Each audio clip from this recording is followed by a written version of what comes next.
No, it says we're live. So, okay. Welcome from the crossroads of America to Rick's Life as I See It, Shooting with Disabilities, a 1 hour talk show, guns, politics, or anything else that crosses my mind. Answer questions from the audience. Either put them in the chat or email me at rickslifeasiseeit@gmail.com or spottedrick@gmail.com. I got a Patreon page, and also I've got a PayPal thingy too, if anybody interested that way. That's about it on that. And who we got? Let's see who's showing up in the chat here.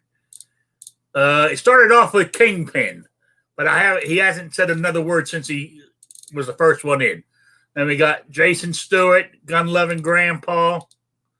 Who else we got? Sabrina, Raphael are here. So everybody's starting to trickle in right now. So let me introduce my panel so far. I've got Jason Stewart. How you doing? Doing good, Rick. Hello, everybody. Hope you're all doing good. And we got the one and only Squibload. Hey, Rick. Thanks for the invite to Patriot Show. No problem. And we got from New York, Blind Shooter. Hey, Rick. Thanks for having me. No problem. Then we got the one, the man, the myth, the legend, Patriot in the Dark. Boo. I hear we're getting the band back together. Everybody's here today. Or part. Hello. Yeah. Then we got the other New Yorker, New York Outcast. How you doing? Doing well. Thanks for having me. Hello, everybody. No problem. All right. Where can I start? Well, how can I put this?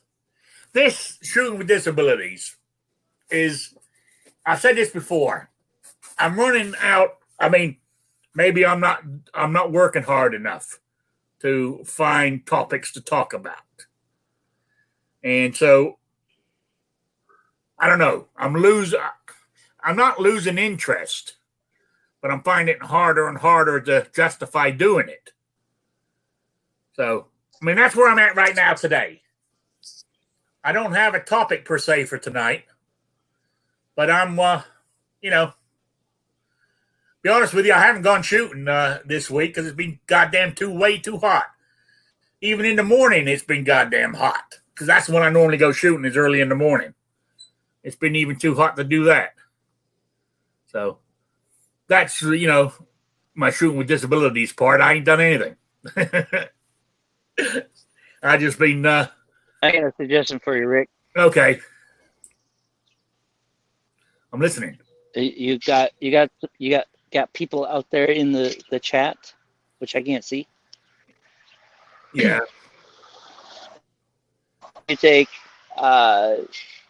if anyone out there has a suggestion, then you email Rick's Life as I See It and send him a suggestion for a topic for the Shooting with Disabilities.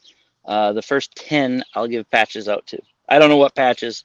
They're not mine because I'm already I'm empty on my patches, but I'll send out a patch. So send the first 10 to Rick, and they have to be good ones. Don't just say, why is Squib so grumpy all the time, or that's not going to work. So do a good topic, and the first 10, Rick will let me know who it is. How's that sound? All right. That works. Okay, Two Gun Kitty says just broaden the topic.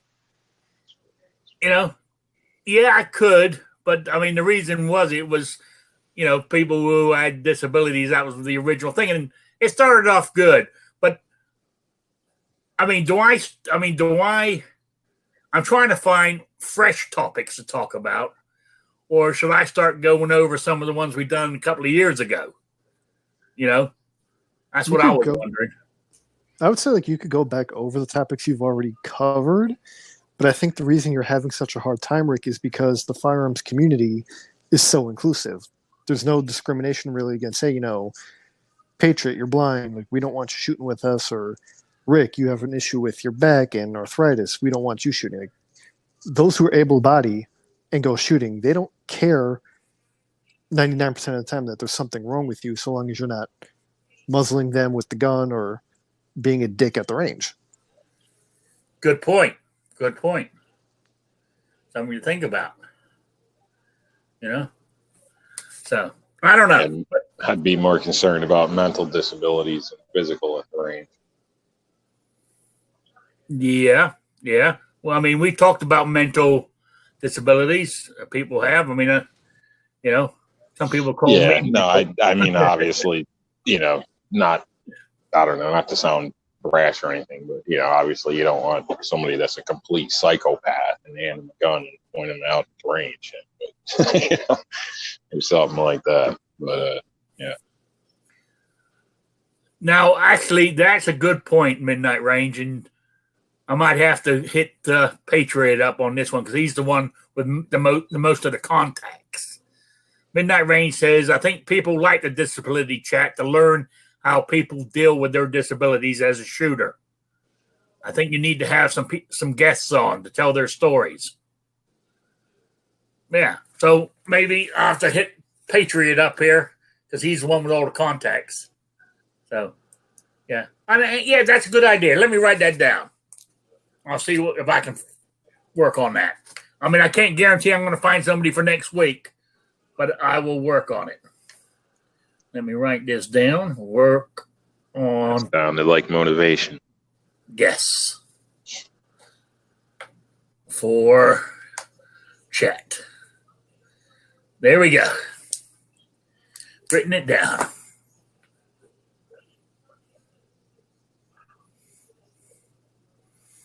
Oh, that's a good one, Kingpin. Maybe go over alternate weapons for defense when the gun isn't an option. That's a good topic. I mean, especially for disabled people, what would you use besides a firearm? Flashlight. Stun gun. Yeah. Now, actually, my flashlight has got that sort of like beveled edge on it for if you poke somebody in the face with it, it would cut them. I know if it moves in my pocket and I sit down in a chair and it's moved, it jabs me in the leg. It damn hurts. So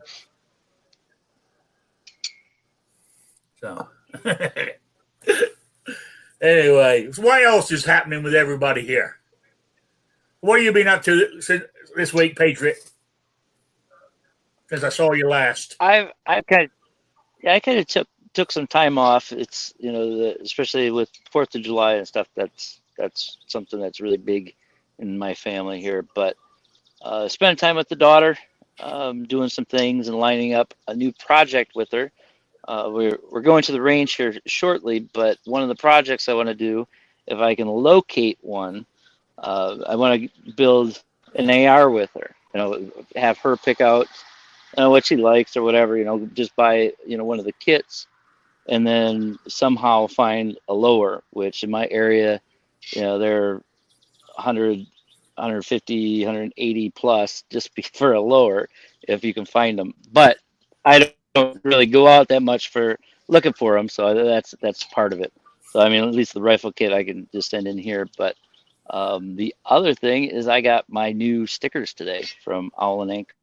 Oh, great! So, I'm glad you mentioned that. I got to write that down too. I got to order some new ones from her. And so Jason and all them guys, they'll be getting their shortly. Oh, well, thank you very much. They're a little smaller this time. I thought my last ones were 2.5 inches, but they were actually 3 inches. So they're a little smaller. I was kind of upset about it. Got plenty of them now. So that's good. Yeah. Oh, John Brown. And my daughter was the actual one that changed the colors with it. Okay. All right. Oh, I don't know if I mentioned it when we were live, but I mentioned it when we were thing. Of course, I didn't have my show on Saturday because it was the 4th of July. I went over to a family barbecue which was quite nice. Quite a few there, the family. And I brought home stuff to get me through Sunday and Monday to eat. With the doggy bag I brought home with me, which was quite good. And according to Guns and Barbecue, I did not take it off because I'm British. And I didn't want to hear you guys give me a hard time. As I said, I'm only British when it's to my advantage.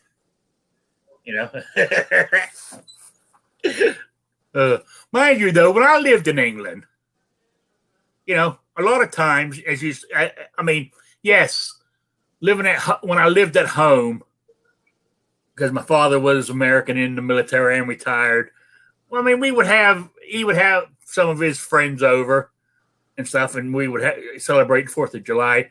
But when I got married and moved, I didn't so much, But when I started, I didn't celebrate it so much, even though I was working for the federal government overseas. Normally, yes, I got the day off, and I just done family stuff, not because England doesn't celebrate it. So, I could have gone. I know I could have gone over. Whatever military base I was working at, they always held something on base to celebrate 4th of July. I could have gone there, but 9 times out of 10, I didn't. I did a couple of times, but 9 times out of 10, I didn't. So that's all I got to say about that. Midnight Range. Rick hates America. You heard it. I didn't say I hated America, But no, even though all the years I lived there, I always said I was American. Always. Even though I might not have sounded it, I might have sounded British to people, but I always said I was American.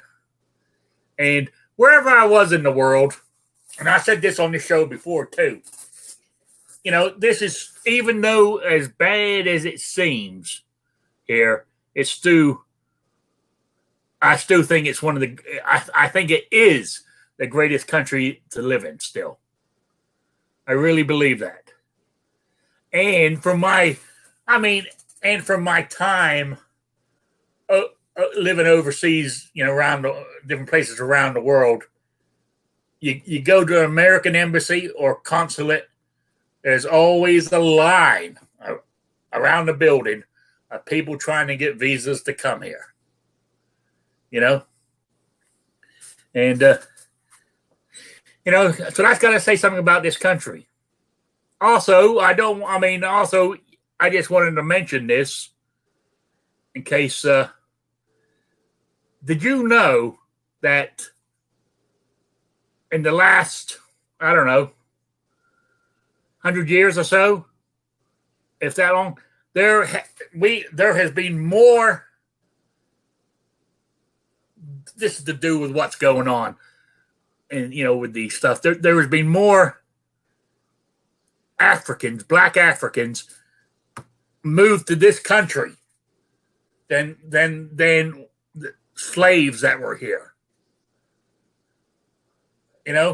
So this country's that bad. Why do we have 2 million of them coming to live here? I don't mean that in a bad way, 2 million of them, but I'm trying to find the correct words for this. I'm trying to be politically correct. So I just wanted to throw that out there. In all this, everybody wants to come here because it is a great country. But them Girls Gone Wild videos did wonders. Do what? I said those Girls Gone Wild videos made, did wonders. Oh, absolutely. Yeah. So, I know I'm totally off topic here, but I just thought I'd mention that, And then another one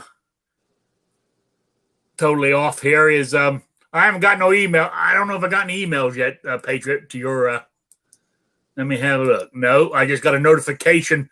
Just got a notification from YouTube that my show started. So, I didn't even realize I was subscribed to myself. So, all right. So let me get back to where I'll bring my chat. Lost my chat. There it is. Oh, Southpaw RX is here. That's good. Where's the? Oh yeah. I'm talking politics here now. Did you hear that idiotic mayor of Chicago? That the reason there's so much violence is because people come down here to Indiana, buy all the military grade hardware with no background check, and take it back up to there. That's her latest statement this week. Still going on about the Indiana thing. Now there was a study. I think it was the FBI did it. That they done a study that all firearms that they've confiscated from like criminals that they've caught who have stolen them, 90 something odd percent of them came from, guess where? Illinois. So, I mean, that blows her theory right out the window, but that doesn't fit her narrative. So, Well, regardless of where you're at, you can't buy a handgun out of state, right? no, true. But So you can't blame another state for your handgun problems. oh, but they do. It was only last year. I think it was her that said that people come over here and bring duffel bags back loaded of firearms from Indiana because our gun laws are so lax here. There's some crazy people out there, you know. Well, our streets here are littered with drugs that come from Chicago. So maybe she wants to do something. She might take care of her own neighborhood.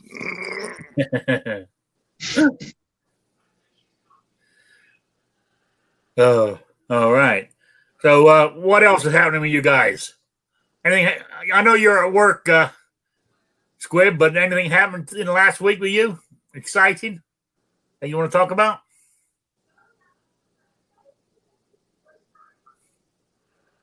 Oh, Georgia Trucker just said, has your disability affected your caliber choices? Yes, it has.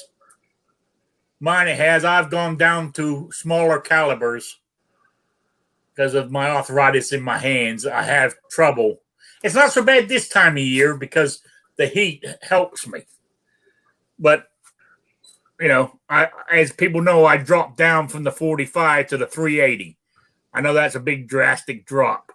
But I also said I'm thinking of buying the 9mm EZ, so I'm going to go up a little.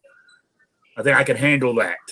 So that's where I'm at now. So it has affected me. I don't know about anybody else. You know, It's made my choice different too. Actually, it has. that's why I won't use a 9 because it's too loud. You know, I'd rather be, you know, I carry the 45 most of the time, but yeah, because because if it's too loud and I can't hear. Okay. What do you carry? Oh, I forgot. Blind shooter. It's hard to get a permit there in New York, ain't it? It's hard, but it's not impossible. Oh, you got enough money to get one? Sure do. Yeah. So, I mean, let's put it. I'll put it this way.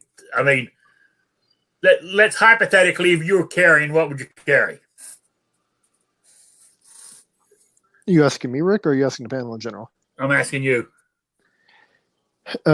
Primary, I'm going to go with my Ruger SR9. As a backup, I want to go with the MMP 45. Oh, backup gun too, huh? Wow. Yeah, well, I can understand that being in New York City. You know, so crime rates going skyrocketing in there. I hear. We're here on the anyway. Yeah, within the past week, we've had, I think, we're up to 60 shot, 11 dead. Jesus, but there's nothing wrong with. But they want to defund the police. Go for it. You know, Well, they already did. I still want to know how they going to deal. I mean, don't get me wrong. Here's a question for everybody. I can understand having more people to say do mental health things, and do. I read somewhere it said like bring in other people for like domestic disputes. Don't send the cops, send somebody else. But even if somebody with mental issues, send a health worker or whatever. What happens if that situation turns violent and there's no police there? The health worker gets shot to dead or stabbed or beaten up, then you're going to have people screaming, why weren't the police there to back them up?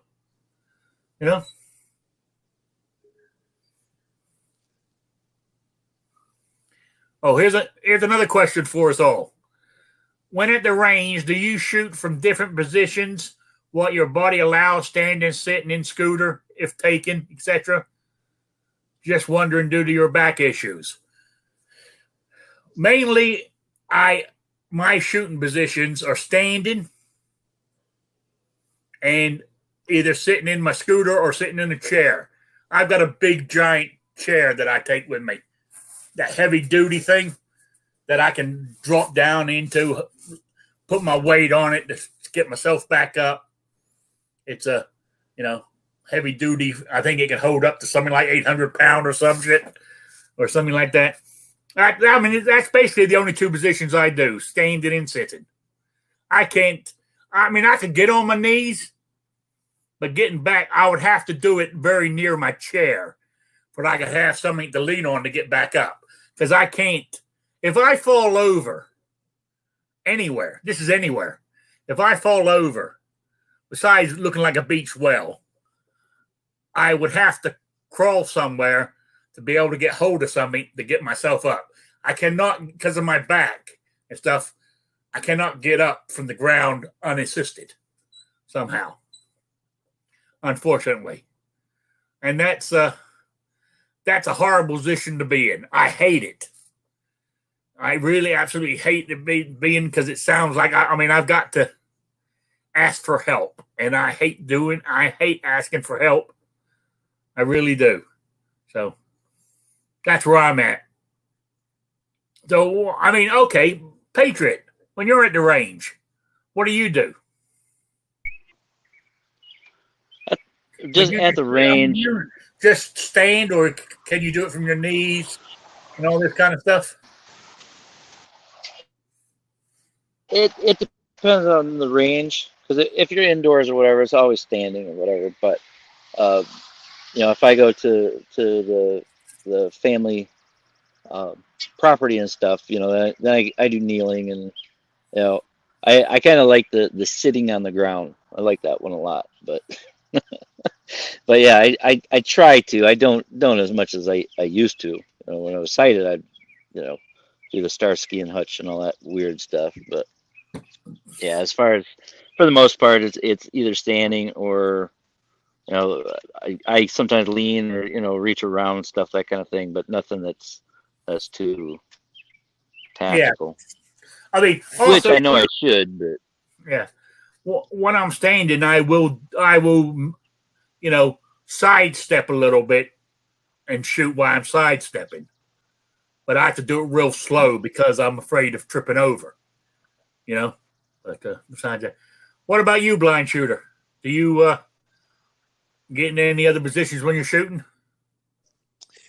Indoor range, no, I do standing. But when we did have the outdoor range and it was nice out, myself and everyone I went with, we were guilty of bringing up the lawn chairs and just shooting away until we ran out of ammunition. I see nothing wrong with that. Yeah. Oh, Dusty one said, one of the largest gun shows in the tri-state area is in Indy. It's always been good to buy what I want. I go every year. Next biggest is Louisville. Okay. I might have to try that one year. But either I'm getting lazy or I'm getting old. Could be a combination of both. But Indy is a 2-hour drive from me because I'm right down the other end of the state. So, okay. What about who else we got in here? Jason, what positions do you use? I mean, what positions do you use at the range? Well, I mainly stand most of the time and plan on standing, but I've had lots of days where my back's hurting and you're just uncomfortable, and I kind of step up to the line and shoot and kind of do whatever I can, lean too far forward, whatever, just to get a little comfortable. I've tried leaning against the posts that hold the shelter house up. I've tried lots of different things, but sitting down usually just doesn't work for me.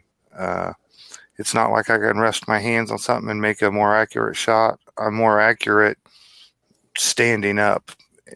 So I don't do much of the sitting down. Plus, if there's other people there, they're usually going to be stepping out on the line in front of me, and I can't shoot from behind them. So I usually just kind of bear with it and go out there and shoot while I'm uncomfortable. All right. What about you? New York Outcast. When I see your videos, you're always standing. Yeah, most of my videos, I'm trying to do something or whatever, but yeah, usually standing. I do practice other, positions, I guess you would say, or techniques. I think it's, one is like kind of dropping to the ground as you're drawing and basically making yourself a small target. I don't do it all the time, but I am guilty of doing that. Also geared up. I don't really show a lot of some stuff on camera just because I live in New York, and that's not what my channel's about.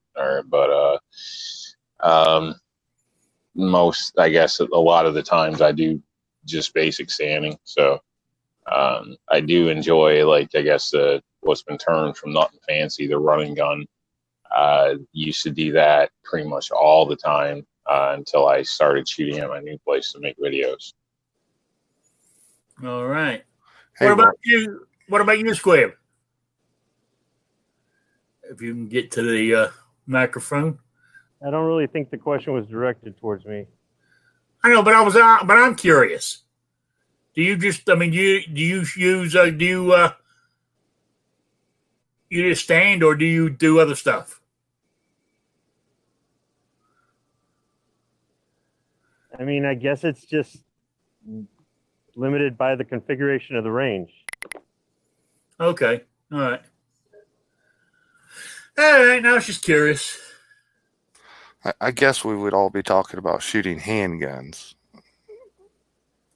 because a rifle, we'd would most likely be sitting at a bench. It's the same for me with rifle or shotgun. Is all around. But like I said, majority of videos I'm standing there shooting at a target or trying to show this or whatever. But I think it's fun personally, especially like the running gun stuff. I understand some people can't do it or whatever. I'm sure you could, Rick, at the right place, even on your cart. But it's just nice to engage targets at different distances. With your heart rate moving a little bit, especially if you can add, a white balloon and two reds right next to each other, or vice versa, and you're trying to just catch the one with the wind blowing slightly. I mean, it makes it a challenge. It's fun, I guess you can say. To me, it's a lot more interesting than sitting there in a range and just shooting at a bullseye. I did force stuck doing that at a range for a long time, and I've had well more than my share. Yeah. Oh, yeah. I mean, that's not a bad idea. Is to take my scooter down just because when I used it in Rhode Island, I would use my scooter and go back, sort of like ride back and forth and shoot at the targets as I went by, one-handed. A drive-by then. Yeah, I was doing a drive-by on the scooter. So.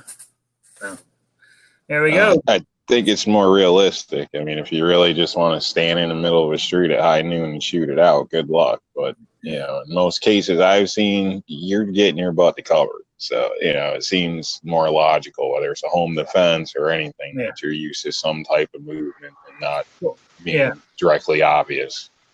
I mean, because that's what I was saying earlier. I mean, I will shoot, you know, I'll sidestep and shoot, you know, because what's the expression? You get off the X if you're, you know, if you're in a situation. Just don't stand there, move, you know. So I will practice sidestepping. You know, I do all that kind of stuff before. I try to get that stuff done early before my back starts hurting, because after maybe 30 minutes, that my back is aching so bad I have to sit down.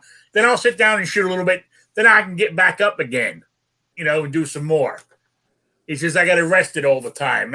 And a lot of that's to do with my back. And I'm going to be honest, that's why I'm trying to lose weight.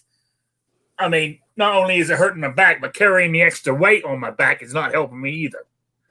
So it's I do understand that, and I'm working on it.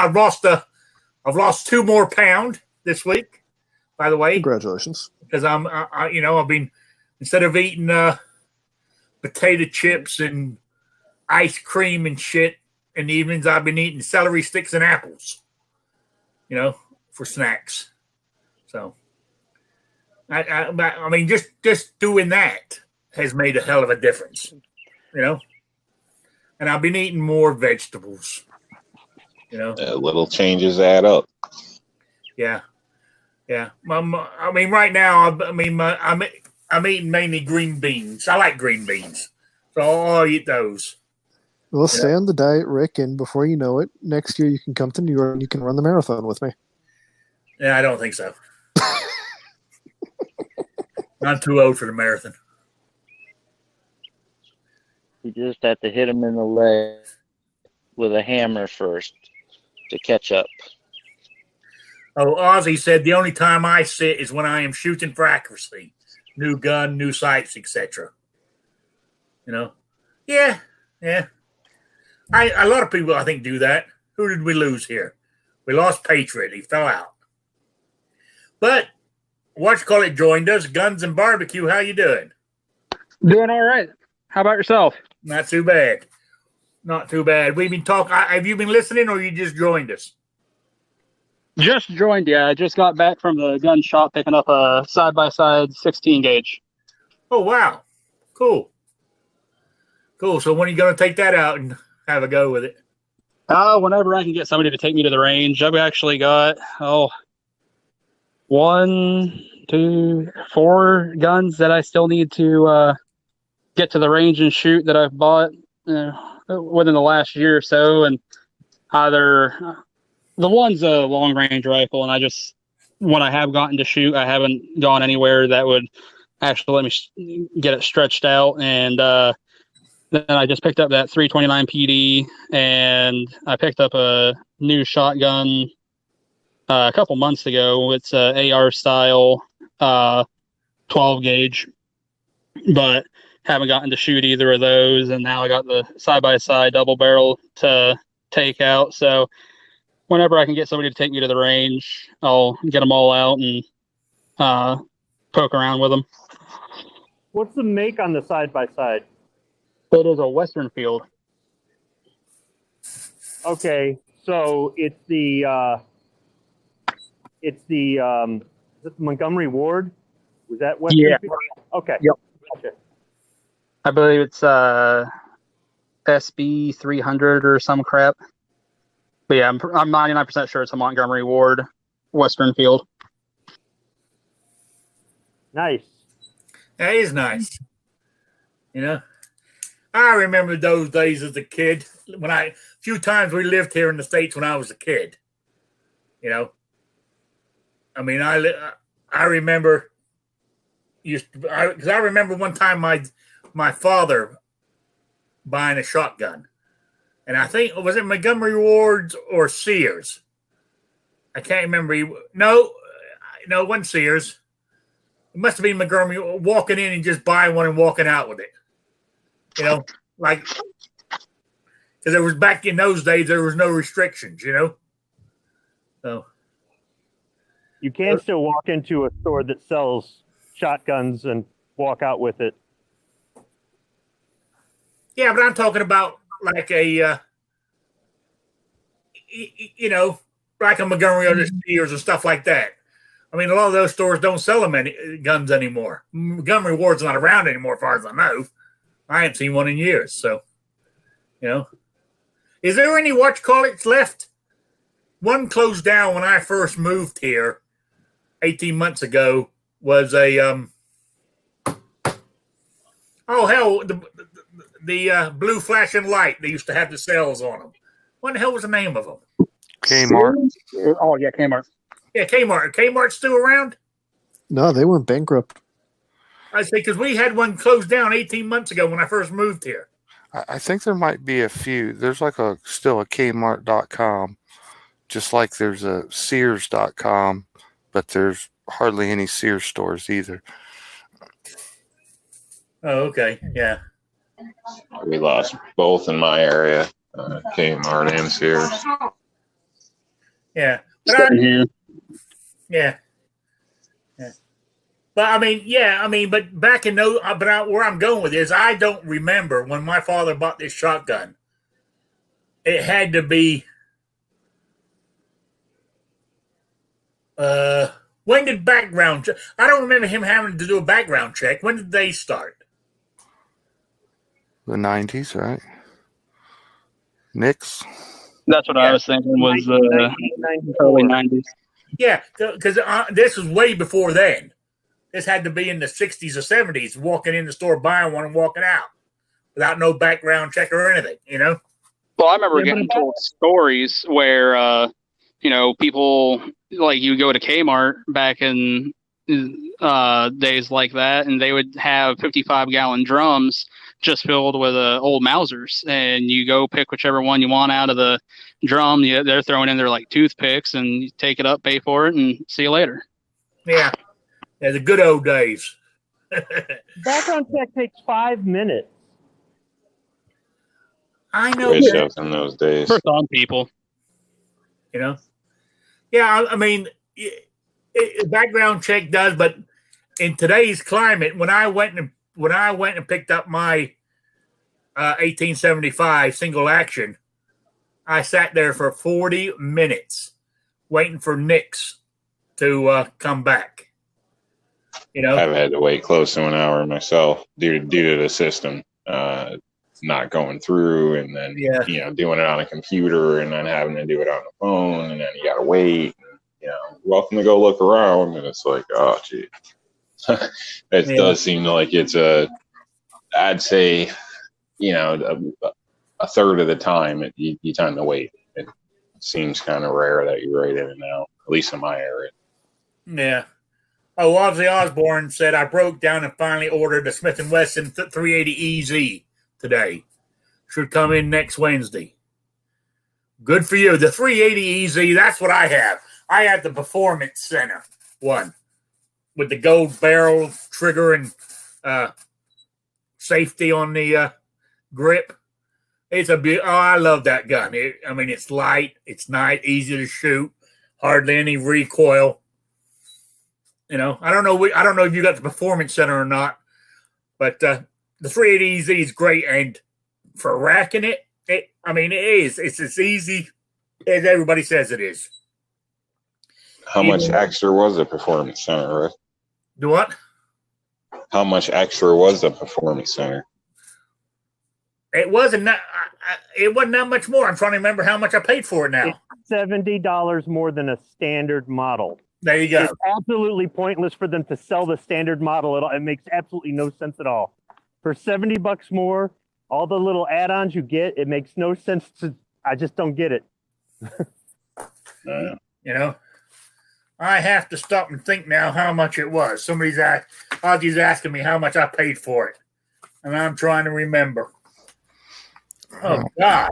I remember when we were at the Smith & Wesson booth, and we were looking at the standard ones, and then we walked over to the Performance Center, and Rick, the way the gleam in your eyes, right? And, Oh, yeah. And it's you and Ohio 45 and me, and we ask how much more, and the guy goes, "You get all those extra things for $70 extra. We're all looking at each other dumbfounded, like, that's it? That's the only catch? But at that time, they weren't even available. Yeah, you're right. So, You're right. I'm trying to remember how much I paid for the damn thing. Now, what are the extra upgrades, just out of curiosity? you get better sights, you get lightning cuts in the slide, and you get a compensator. You get a For $70. You get a fluted. I mean, you get a.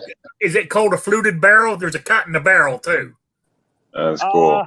Okay, I forgot about that. I just remember they put the compensator. It's not a screw-on compensator. It's built into the barrel, if I remember correctly. Yeah, and so then you have a choice. You can now, like I have the gold-colored barrel trigger and grip safety. They do it in gold, silver, or black. Also, your choice. You know.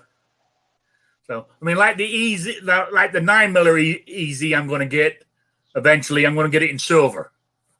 Have you had any troubles with reliability or your 38 there? My 380.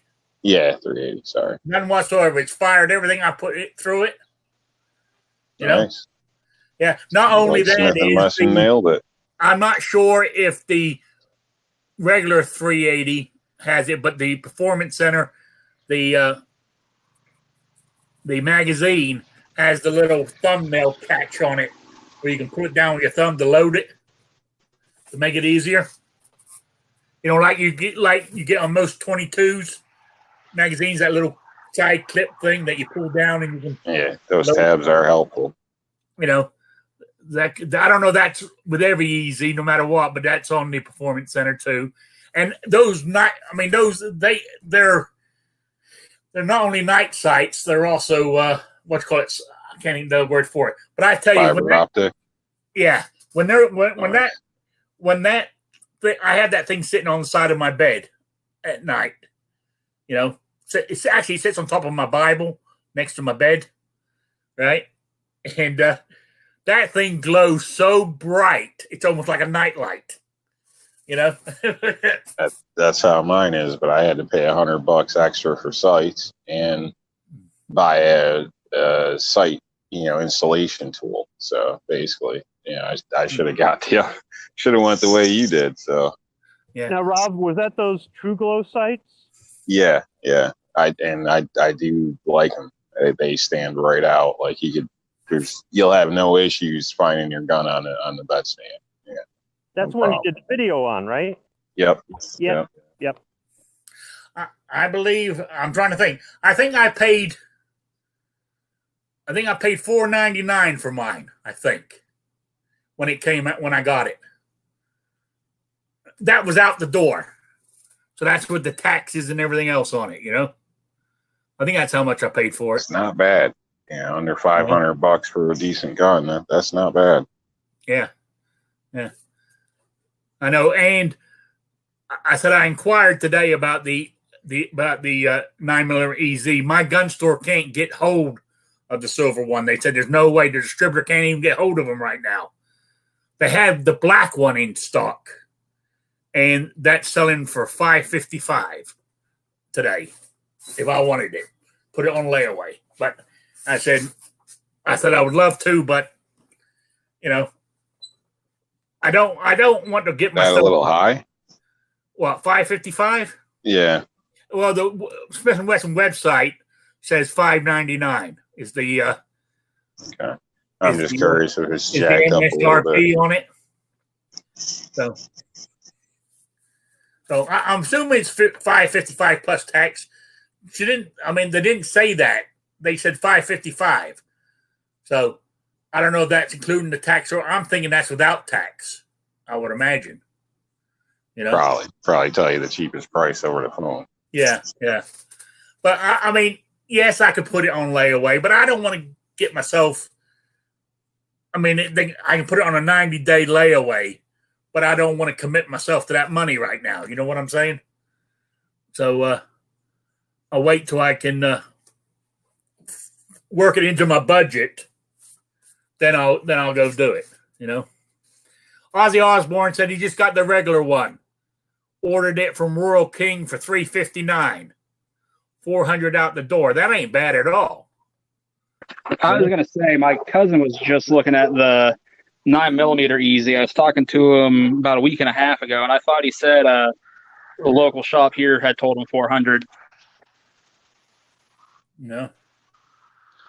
Yeah. Now, are the regular ones ported about the performance like center. the Easies or not?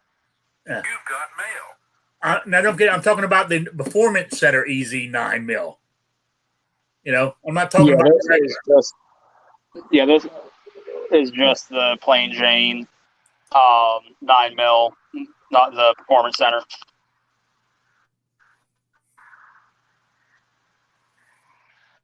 Okay, I've got my Patriot still in here. Yeah, I think I am. Okay, just Am I? Change the subject. 10 questions. Sabrina, she just emailed me. You said you wanted the name. Right. Well, yeah, I need the addresses too, but yeah. Yeah. If you can just forward them to me, or yeah, either email Patriot Sabrina or email me your address, and I'll forward it to Patriot. You know, don't forget it's going to the Netherlands. You know, so yeah.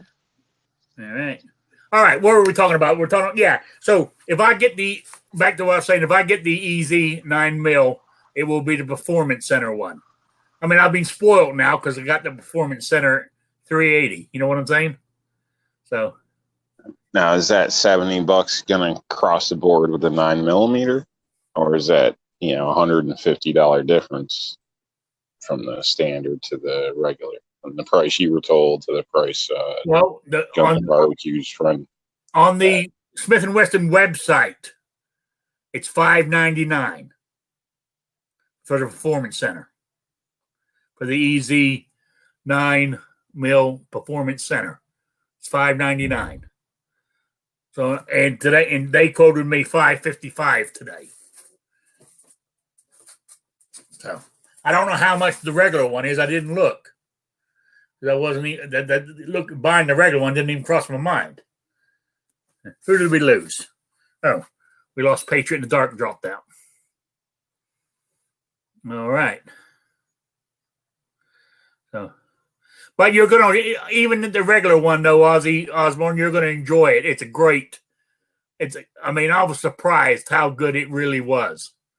I mean, the slide, it just goes real simple. I mean, you can just 2 fingers and it just goes back and forth. I mean, it's great. I said hardly any recoil whatsoever. You know, and I mean I load my own for the 380. I loaded my own defense ammo. I used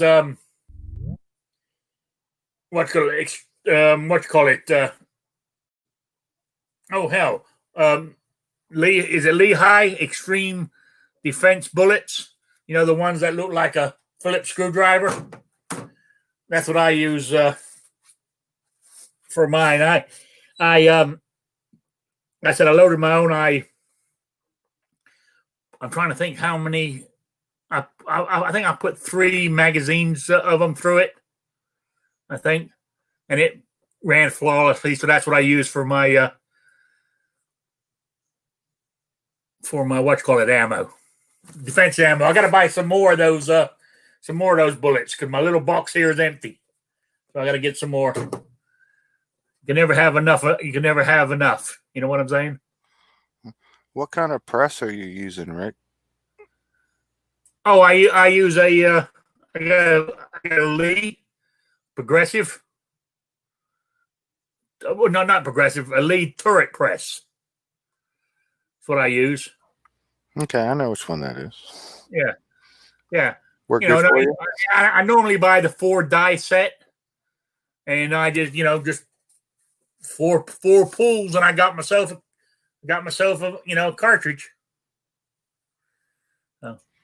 Also, you got the press that has like that spiral shaft, and every time you pull, it indexes to a different station. Yes. Okay. Yeah, it's a turret press is what they call it. Yeah. Yeah. I got it sitting on the stand, the three-legged stand that Lee sells that you can use for it. I got that to take up less space because it's sitting right here in my little bedroom office I use. Do you sit down when you do that? Oh yeah. Is it a good height for sitting down? Yeah, I sit in the same seat I'm sitting in now. It's actually, you can't see it on this camera. I'm not going to move the camera, but it's sitting right over here on my right-hand side, behind me, back a bit. Let me see if I can. Where's my thing here? Let me see if I can turn the camera enough. I don't know if you can. I don't know if you're looking at my camera, but there it is. Can you see it? If you're looking at my camera, it's sitting right here. Yeah, we can get a view of it. Yeah, and that's my powder loader and all my. It measures it out and everything. And this is my, for my primers.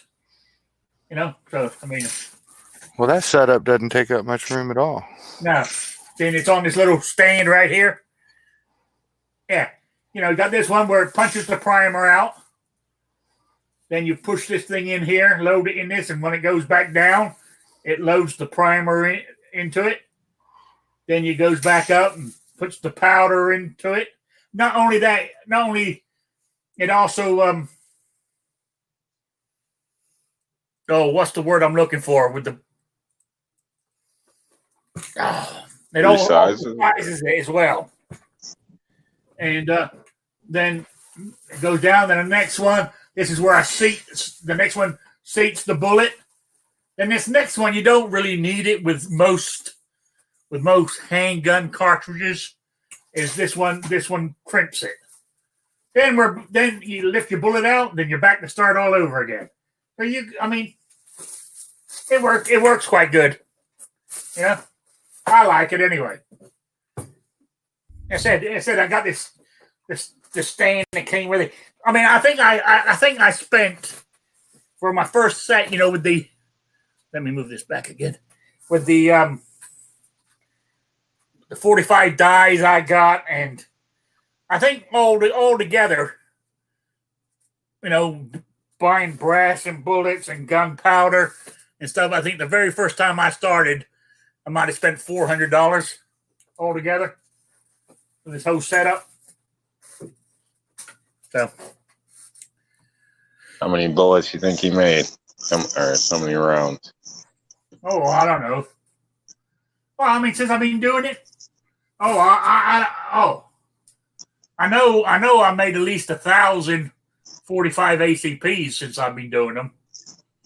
380s I've only made maybe 500. And I've only mind you, and then now I'm doing 45 Colt. I've made a couple of hundred of those so far.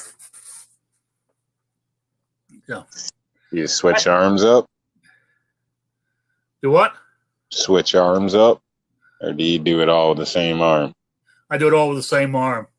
And I tell you, at the end of the day, if I do it, I can sit here and do it for an hour or so.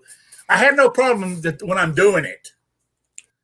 But it's normally at the end of the day when I'm relaxing, sitting in front of the TV in my recliner, my right shoulder. So I use my right hand to do it. My shoulder kills me. It might be good to try to switch it up, to evenly do it. So you don't end up. It's made for.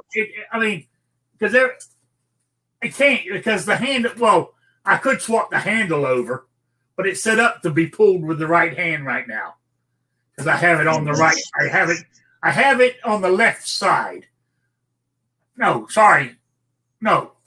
Yeah, I'm using my right hand. it's set on the right side because I use my left hand to put the bullet, to put the brass in there and sit the bullet on top when I seat it. I do it with my left hand.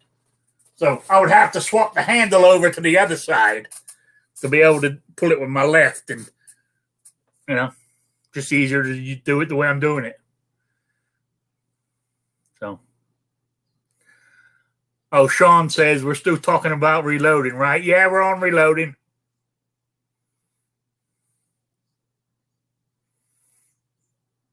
Do you need a different powder measurer for each caliber? No, that has a measuring thing on it where I can, take it. I have to, of course I have my scale and I have to keep tweaking it till I get it to where I want it. Because even though the dial says it's the right number, it normally, you have to tweak it a little bit to get it exactly right. But I was thinking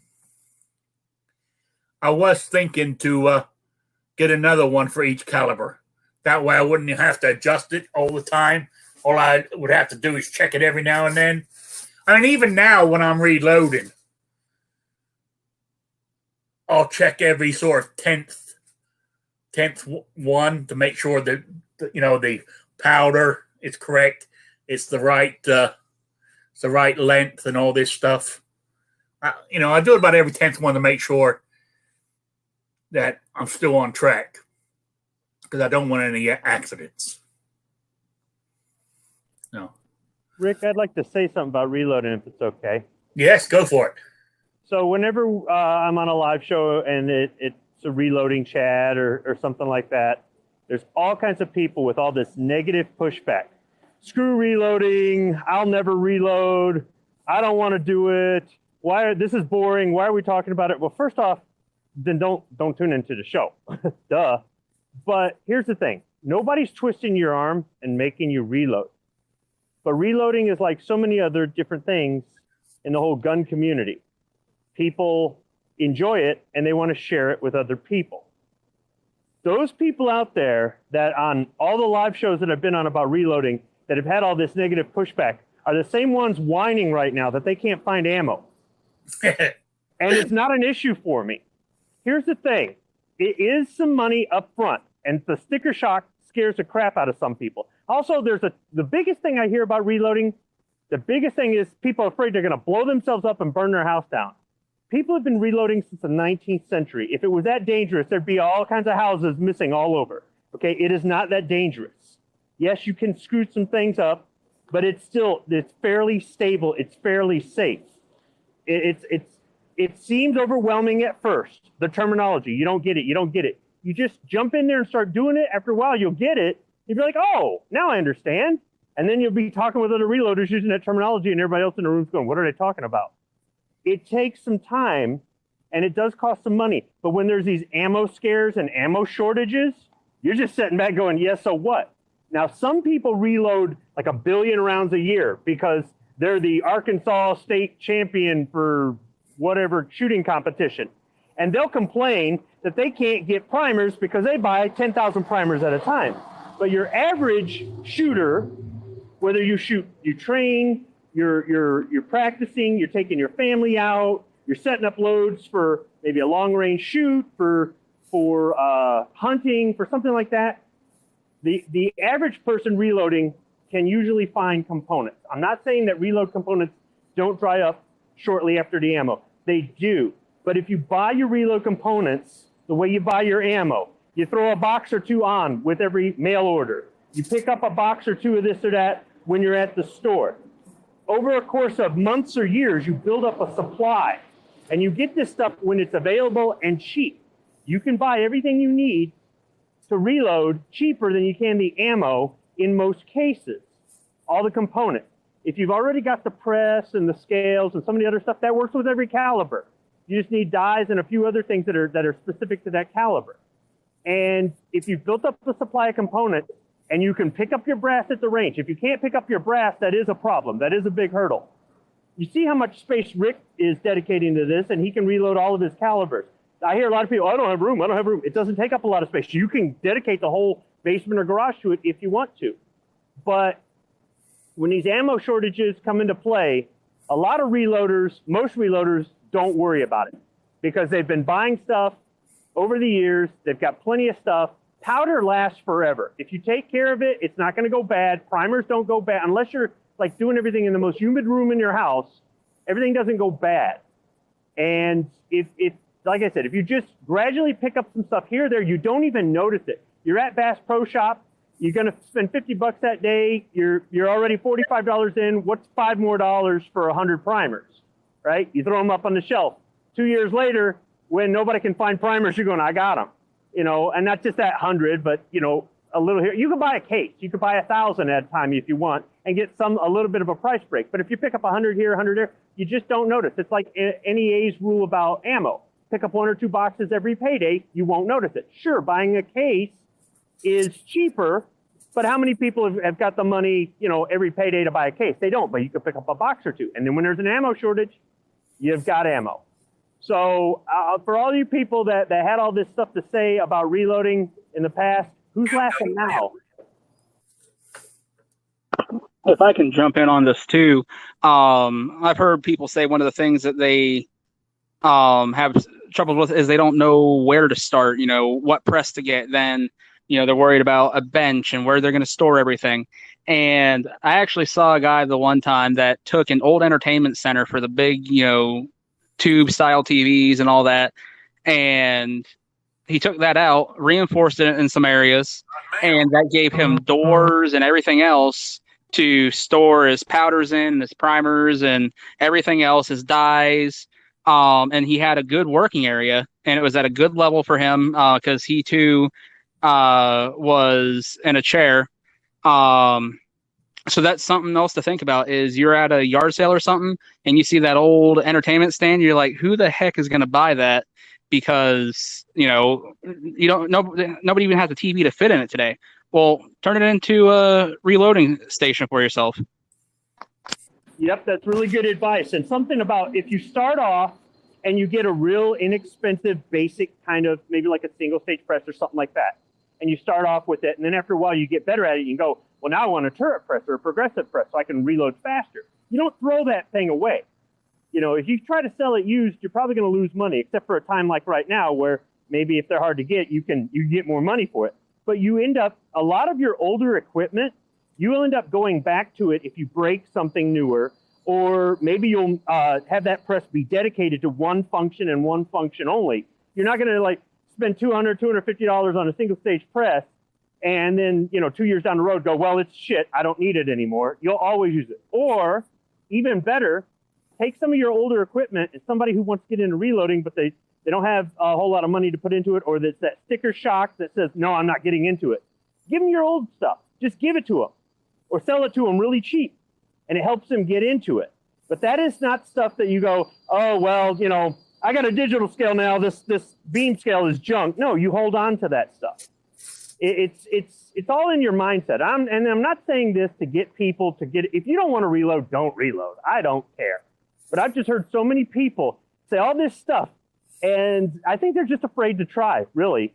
And like I said, right now, the reloaders are going, who's laughing now? Yeah. All single stage presses inherently are just more precise in the long run. So if you're doing any precision shooting or things like that with long range rifles, single stage press is much better than going with a turret style or something like that where you're pumping out case after case. Well, I haven't done any of those kind of cartridges, so I can't say. All I'm normally pumping out is for plinking. You know what I'm saying? Yeah, which is great. And like that turret style press is wonderful then. But for people that are thinking, oh, I'll get this turret style press and then I'm going to load 100 rounds and take it to the range. Well, some of those people are better off with that single stage. And if they're really honing in on the accuracy part, and some people, they just don't realize that for some reason. Yeah, I started my reloading with a Lee reloader, doing one thing at a time with a mallet and a block of wood. and the tools that came with that thing in 45 ACP. I remember I loaded maybe a couple of hundred that way. Then I bought the hand press that it was a single stage, but it was a hand press. You press together. That was the next thing I bought. Then after that, I bought this. So I still got all that stuff too. So as Squib says, I ain't got rid of it. I'm still holding on to it. So there you go. But I mean, you can. As I said, I think they do like the Lee. They do kits that give you the basics to start with, which is a good way to go too. Lee's not a bad product, really. They've learned how. I mean, they learned how to do a reliable product for a cheaper price. That's all. Sean, yes, I've been reading what you've been writing, Sean. You know, Sean said, "Oh, if anybody's interested, the very first video he ever uploaded onto his channel was reloading in tight spaces. So if anybody wants to know how to reload like that, there you go. Go to Sean Ponnery's page and look up his videos. You know, and everybody knows how to search for a video on somebody's YouTube page, don't you? You just type in what you're looking for, just like doing a regular search on a website. So, and normally it will come up. Oh, yes. It's gone 8 o'clock, so I have a question for the panel. Everybody knows, you know, me being the British guy and my English mustard. It was brought to my attention, and I didn't have the answer. You go to the Amazon website, and you look up English mustard. It's got English mustard 3.53 grams of English mustard in a jar, 2-pack for $11.66. Then it's got limited edition 2-pack for $9.59. What in the hell is a limited edition English mustard? Does anybody know? Because I don't. I wrote the Colemans. I sent them an email asking them what it was, and they responded to me. Hang on, where is it?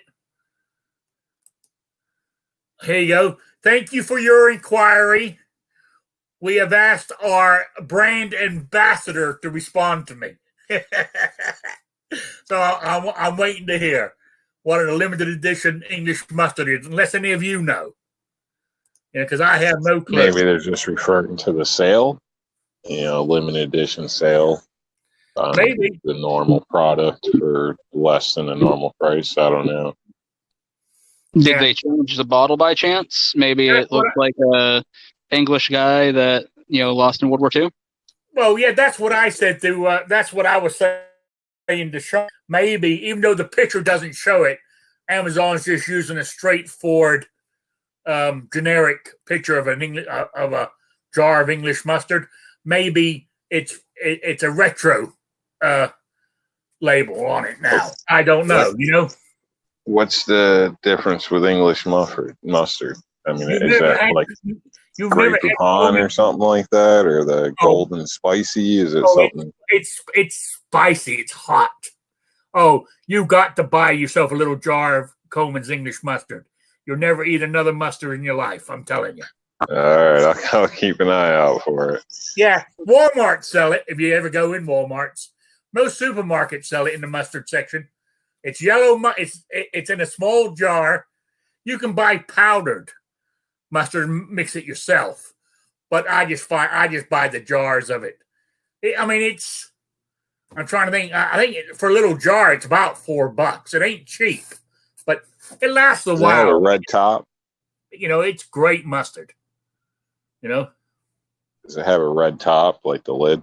No, it's all yellow. Okay. So yeah, it's a yellow top. Of course, it looks yellow through the jar, of course, because it's yellow mustard. But put it this way: you spread that on whatever you're eating, you bite into it. Besides the great taste, it clears your nostrils. I'm telling you. You know, Sean Connery eats it. He likes it. You know. Anybody else noticed at the supermarket that there's I cannot remember the name of the company that's doing it, but there's a company that's just making all these different mustards, and I think last time I counted they had like 13 or 14 different ones. They've got one that's specifically just for brats, and then they got another one that's just they're making them for like certain foods only. I mean, obviously you put it on whatever the heck you want, but yeah. I haven't noticed, honestly, but But I don't anyway, buy mustard too often. for anybody who's out there, buy a small jar of English mustard. You won't regret it. You know. Oh yeah, Sean just sent me a photo of a retro label that Coleman's used to use.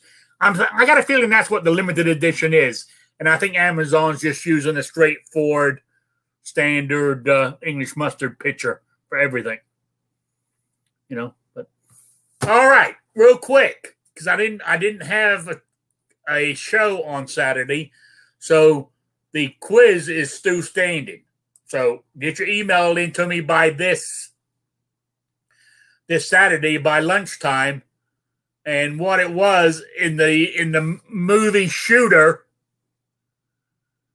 I wanted to know in the opening scene in Ethiopia, Swagger, which was played by Mark Wahlberg, is seen firing 2 different types of rifles. I want the make and models, please.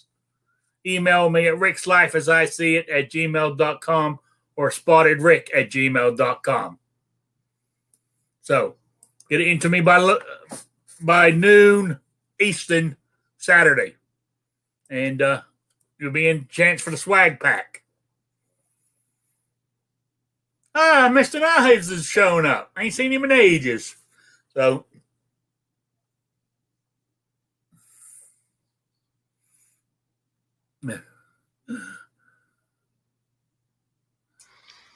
That movie Shooter's a good one, Rick. Is that something you just recently watched? oh no, I saw it years ago, but I did watch it again the other week, and that's what made me come up with the question.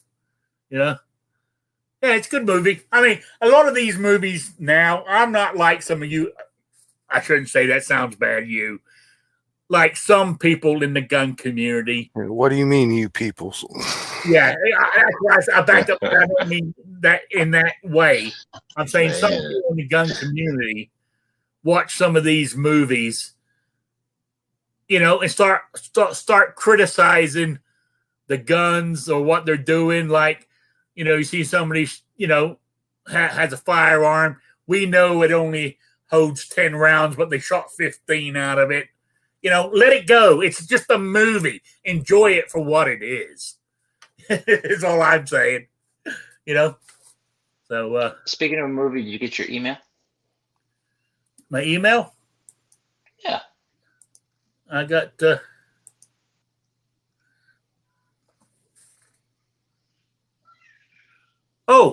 I can use, you know. That's just a question right now to get. Oh, I can use it on one of my quizzes?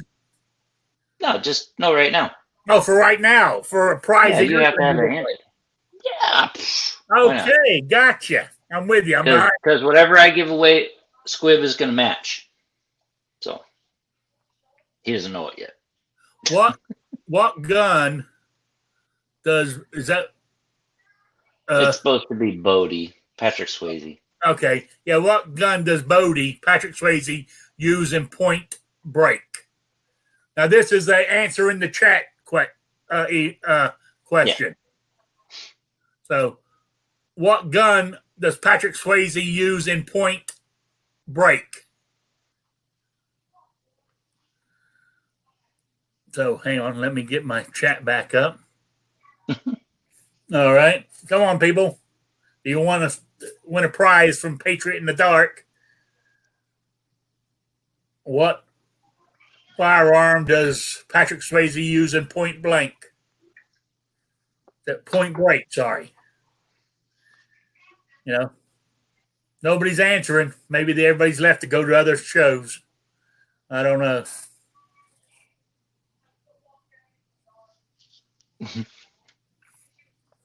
Anyways, you can keep talking. I'm sure you can always track it back to see who answered first.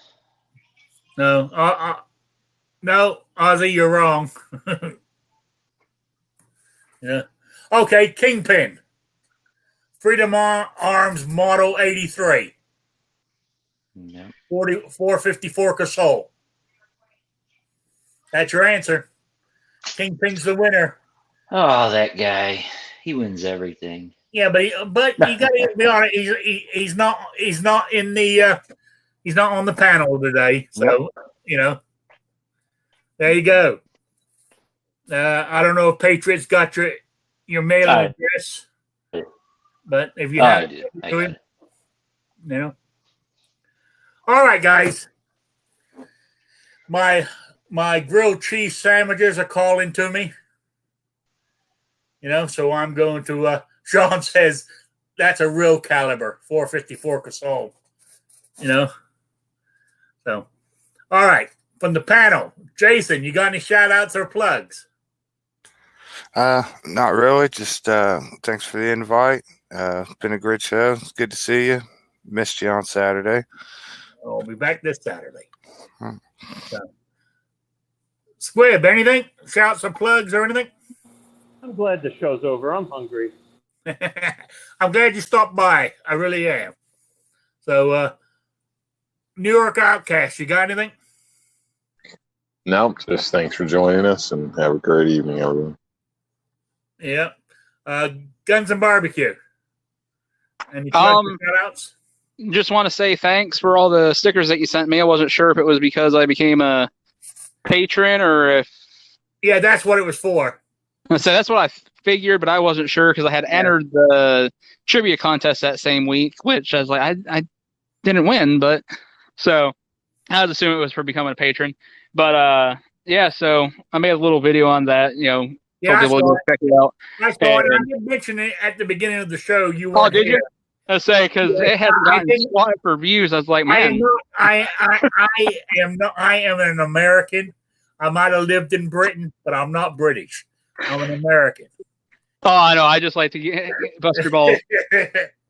But yeah, so I was actually, because when I come in the mail, I was like, my ex hands it to me and she's like, Rick sent you something? I was like, and the only other Rick in my life is the park manager. I'm like, well, if he would have sent me something, he would have just come up and knocked on the door.